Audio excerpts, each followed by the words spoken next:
My name is Emily. 3 years ago, I thought I had snagged the jackpot in love. His name was Mark. Smart, with a smile that could light up a room, and a determination in life that I mistook for passion. When he asked me to marry him, it felt like the stars had aligned. I remember the day he proposed. My best friend Sara had liked him too. There was a tangle of feelings when he chose me. We had a fallout, Sara and I. She couldn't understand, said he was bad news. But all I could think was, he chose me. That trumped everything else. The wedding was a blur of white and cheers. Our honeymoon, a sweet promise of life to come. But fairy tales are for storybooks, and ours turned pretty ordinary real quick. Our first morning back, Mark looked over the breakfast I made and frowned. "You call this eggs?" he said, and it stung more than I expected. "Sorry, I'll make another batch," I said, trying to keep the tremble out of my voice. "It's fine. Just try to get it right next time, okay?" His voice was dismissive, and I nodded, my cheeks hot. That set the tone. Mark had an opinion on everything, my clothes, my hair, how I should speak. "You're not going out wearing that, are you?" he'd say, or, "That lipstick is too much. Wipe it off." I did. Every time. He didn't like me seeing my family too much. "We're your family now," he'd insist. And so, calls to my mom and dad dwindled. Visits home became sparse. I didn't talk about it to anyone. Everyone thought we were the perfect couple. I was good at smiling when I needed to, laughing at the right moments. Inside, I felt like I was disappearing.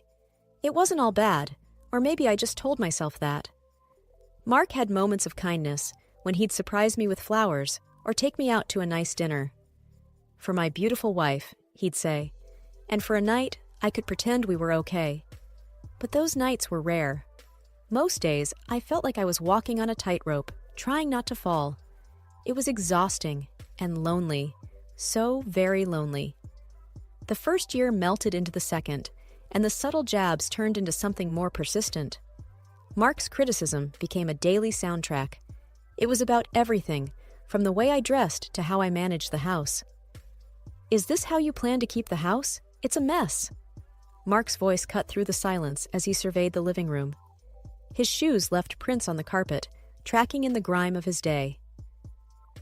"I cleaned it this morning," I replied, keeping my voice steady. "You must have brought in some dirt." He clicked his tongue. "Well, clean it up again. It reflects on you, you know." His words were like weights, and I felt myself shrinking a bit more with each one. The energetic, confident woman I was on our wedding day seemed like a stranger now. Dinners were the worst. He had something to say about every dish. "Can't you do anything right?" he'd say, pushing his plate away. "I'm trying, Mark. I followed the recipe," I'd answer, fighting back the hurt. I was trying so hard it felt like that's all I did. "You should try harder," he'd snap back. And so I did, or at least I tried to. I missed my friends, my family. I missed Sara. But Mark had drawn a line I felt I couldn't cross. "They'll just fill your head with nonsense," he'd argue whenever I mentioned visiting my parents. "We're your family now. You need to prioritize us." One evening, when I suggested calling my parents for the holidays, he was quick to dismiss the idea. "Can't we just have one holiday by ourselves? Is that too much to ask?" It wasn't a question, though. It was a directive. And like everything else, I complied. I started to fade into the background of my own life. The laughter and warmth that used to fill me had evaporated, leaving a hollow shell moving through the days. The Emily that used to argue, that stood up for herself, had gone silent. Sometimes I'd catch my reflection in the mirror and hardly recognize the woman staring back at me. Where was the fire, the spark that used to define me? It had been doused by a constant drip of disapproval and disappointment. Yet, I held on to something, a sliver of hope, maybe, or just the memory of what I thought we had. I kept thinking that maybe, just maybe, things would get better. But deep down, I knew I was clinging to the remnants of a dream that had lost its color a long time ago. We went to a resort for vacation, our first in a long while. Mark had been on edge about a big project at work, and I thought the time away might soften the tension. The resort was Mark's idea of unwinding, luxurious, secluded, with a view of the ocean that should have been calming. The first morning there, I woke up early, slipped out of bed, and walked onto the balcony. The ocean was beautiful, a vast stretch of blue that met the sky somewhere far off. I should have felt peace, but instead I felt the same unease I always did, wondering what the day with Mark would bring. Morning. Mark's voice came from behind me, a bit gruff, not quite awake. I turned with a smile. Morning. Look at the view, isn't it beautiful? He stepped beside me, his hand cold as it brushed mine. Yeah, it's all right. Make sure you put on sunscreen. I don't want you getting burned and complaining later. Of course, I replied, my smile fixed in place. We spent the day by the pool, Mark working on his tan, me making sure his glass was always full, his needs met. It was like being home, just with a nicer backdrop. That evening, my phone rang, a call from my Aunt Laura. My heart sank at her tone. Emily, it's Mom. She's in the hospital. Heart problems. It's serious. Laura's words hit me like a truck. Oh my God, is she okay? What happened? Panic filled my voice. They're doing what they can. You should come home, Em. I promised I would and hung up. Turning to Mark, my hands shaking, I told him what happened. Your mom's in the hospital? He repeated, his frown deepening. For a second, I thought I saw anger. Yeah, I need to go home. It's her heart, I stammered, trying to keep the tears at bay. He was quiet for a moment, then, Fine, I'll book your flight. Relief flooded me. Thank you, Mark. I'll pack my bags.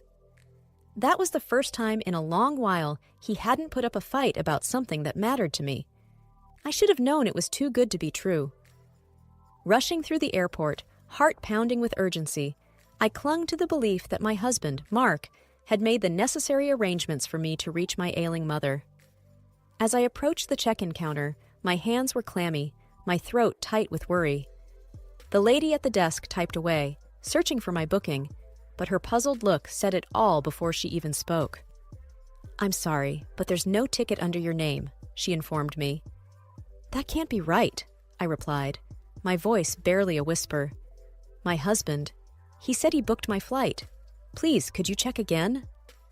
Despite her kind attempts, the answer remained the same. There was no ticket, no reservation, nothing. I called Mark, hoping for it to be a simple mistake, something easily fixed. But when he answered, I heard something else in his voice, a kind of mockery that I hadn't expected. Mark, the ticket, it's not here. What's happening? I asked, trying to keep my voice steady. His laughter crackled through the line, harsh and unfeeling. Oh, Emily, always so naive. Did you really think I'd let you just fly away from me? My mother is sick, I said, the words heavy with a mix of fear and anger. She needs me. He scoffed. Your place is here, Emily. Not with her, not with anyone else. You didn't book the ticket on purpose? My voice was a whisper, disbelief coursing through me. No ticket, Emily, he said, his voice slurred, likely from alcohol. I needed you to learn your lesson. You don't just leave. You stay where I put you. The line went dead, and with it, a part of my hope crumbled. I stood there, in the middle of the bustling airport, feeling a deep, hollow emptiness where panic had been. Tears blurred my vision, and a sob escaped me, drawing the attention of passing travelers. I was stranded, betrayed by the man who vowed to be my partner in life.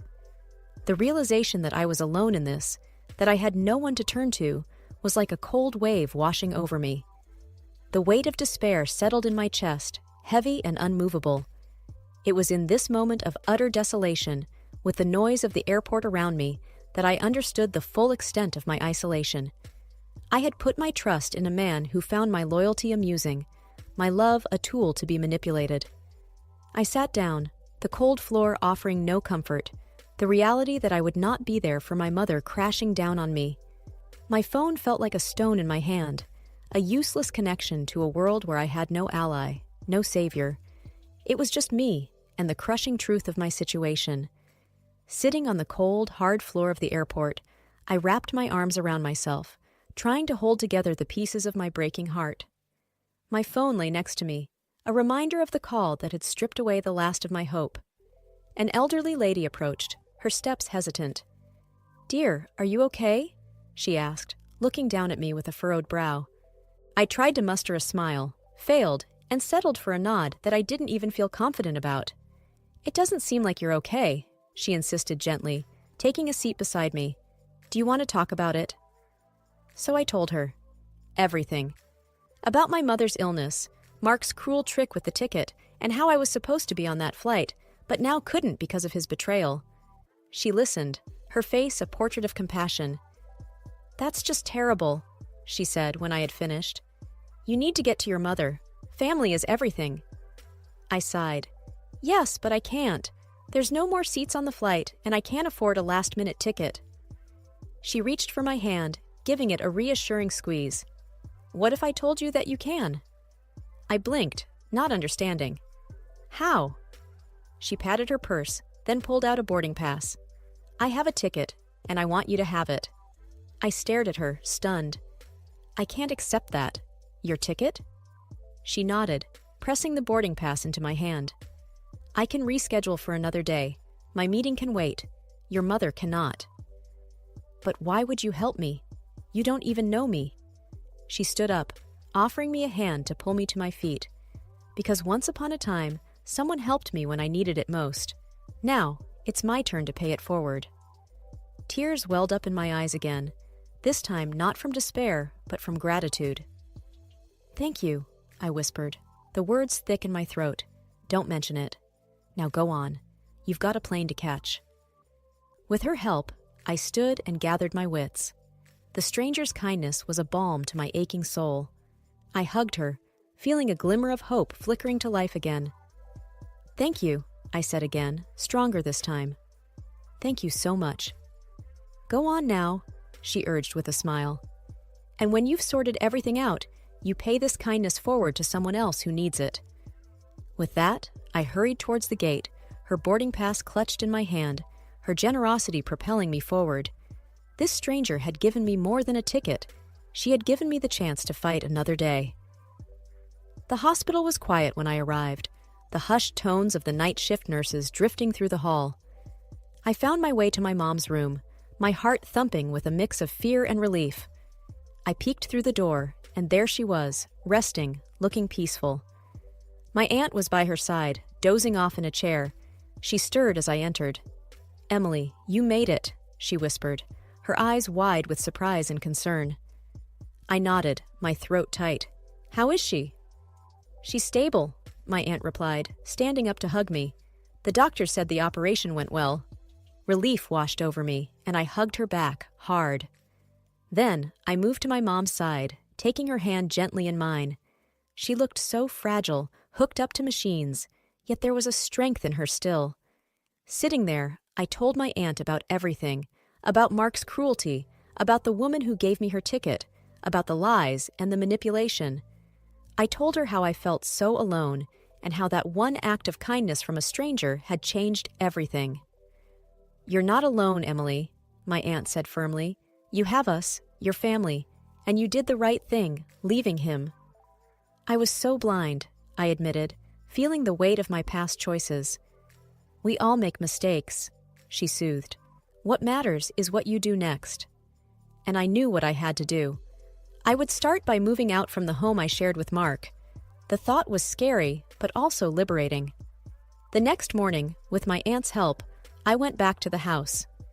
Mark wasn't there. Probably he hasn't returned from the resort yet, unaware that his world was about to change. I packed my things quickly, methodically, the adrenaline keeping my doubts at bay. This was it. I was taking control of my life again. As I zipped up the last suitcase, my phone buzzed. It was Mark. I hesitated for a moment before answering.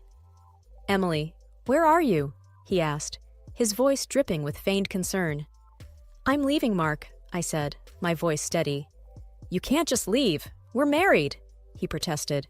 "That's exactly why I can leave. I won't be treated like this. Not anymore." There was silence on the other end, and then he laughed, a cold, hard sound.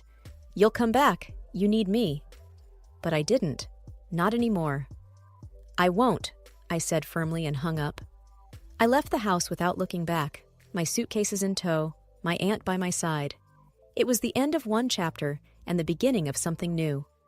I had clarity now, and I had a purpose. It was time to rebuild, to be the person I had lost in the shadow of my marriage.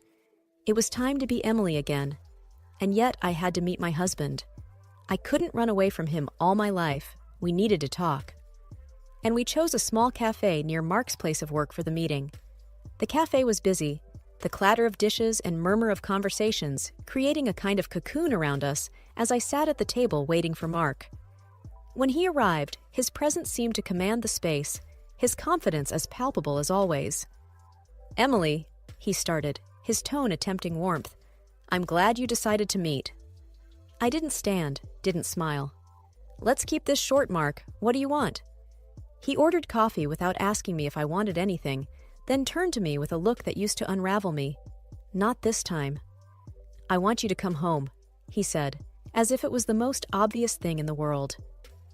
"That's not my home, not anymore," I replied. "You can't just walk away from a marriage because you're upset," he said, his voice stern now.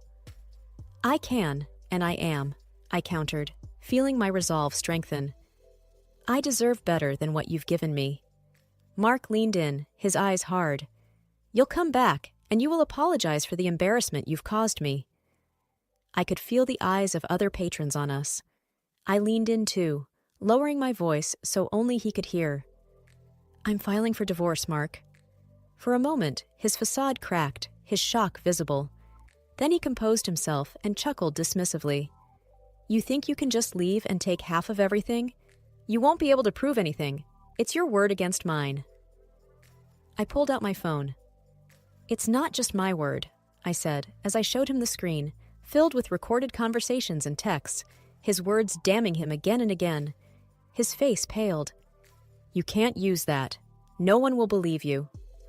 It was then that the elderly woman from the flight walked over to our table. Mark looked up, surprised, then quickly rearranged his features into a smile. "Mrs. Danvers," he greeted, standing. "What a surprise." She didn't return his smile. "Hello, Mark. Emily, dear, how are you?" I was still taken aback by her timing, by her being here, but I managed to reply, "Better now, thank you." Mrs. Danvers looked at Mark with a sort of disappointment that only someone who's seen the worst and still expected better could muster. "Mark, have you been treating Emily poorly?" His confident stance faltered. "We've had some misunderstandings, that's all." I looked Mrs. Danvers in the eye. He lied to me, manipulated me, and tried to trap me away from my sick mother. Her expression hardened. "That's not a misunderstanding. That's cruelty." She turned to Mark. "I'm disappointed in you, my best employee. Once I wanted to make you my assistant. I'll make sure you're held accountable. And Emily, you'll have a good lawyer." Mark's arrogance finally crumbled, and the realization of his situation seemed to dawn on him. As he sat back down, defeated, I knew it was over. I had won, not through revenge, but by standing up for myself and speaking the truth. "Thank you," I said to Mrs. Danvers, my voice filled with genuine gratitude. "You're welcome, dear. No one should go through what you did." I left the cafe with a sense of closure, the chapter of my life with Mark finally ending, a new, hopeful page turning. The sun felt different today, warmer, as if it knew the storm in my life had passed. I was sitting on the porch at my mom's place, a cup of tea in hand, reflecting on the whirlwind that had been my life for the past few months. That's when I saw her, my former best friend Sara, walking up the path. She hesitated at the gate, clutching the latch like it was a lifeline. I stood up, setting my cup down with a soft clink. "Hey!" I called out, my voice steady. Sara's eyes met mine, a mix of hope and fear in them. "Hi, Emily, can we talk?" I nodded, opening the gate for her. "Sure." We sat on the steps, the wooden planks creaking under our weight, a sound that used to accompany our giggles and secrets. "I'm sorry," Sara blurted out, her words tumbling over each other. "For everything before. Mark. I should have never." I held up my hand, stopping her. "I'm the one who should apologize. I didn't see things clearly. You tried to warn me." "But you needed to see it for yourself," she said, understanding in her eyes. "How's your mom?" Better, recovering. I smiled. Thanks to you, I got there in time. Sara reached out, her hand tentatively finding mine. Can we start over? I squeezed her hand back. I'd like that. We didn't need grand gestures or flowery words. In that squeeze, years of friendship were acknowledged, the hurt began to heal, and the promise of starting anew was made. As Sara and I chatted about everything and nothing, I realized that I had come out of this ordeal stronger. I had faced my worst fears, stood up to intimidation, and reclaimed my life. And now, I had regained a friend. Freedom wasn't just about being away from Mark. It was about owning my choices, my mistakes, and my triumphs. Forgiveness wasn't just for Sara. It was a gift to myself, too. A release of all the anger and pain. Yeah, it's been a ride, I said, more to myself than to her. What's next for you? Sara asked, her tone soft, careful. I'm not sure, I admitted, but I'm looking forward to finding out. And I'll be here, if you need me, she offered, a smile breaking through. I know. Thank you, I said, my heart lighter than it had been in years. We sat in comfortable silence, the kind that only true friends can share, watching as the sun dipped lower, painting the sky in shades of pink and orange. It was beautiful, and for the first time in a long time, I felt at peace. The chapter of my life that included Mark was closed, but my story was far from over. It was just beginning, and this time, I was the one writing it.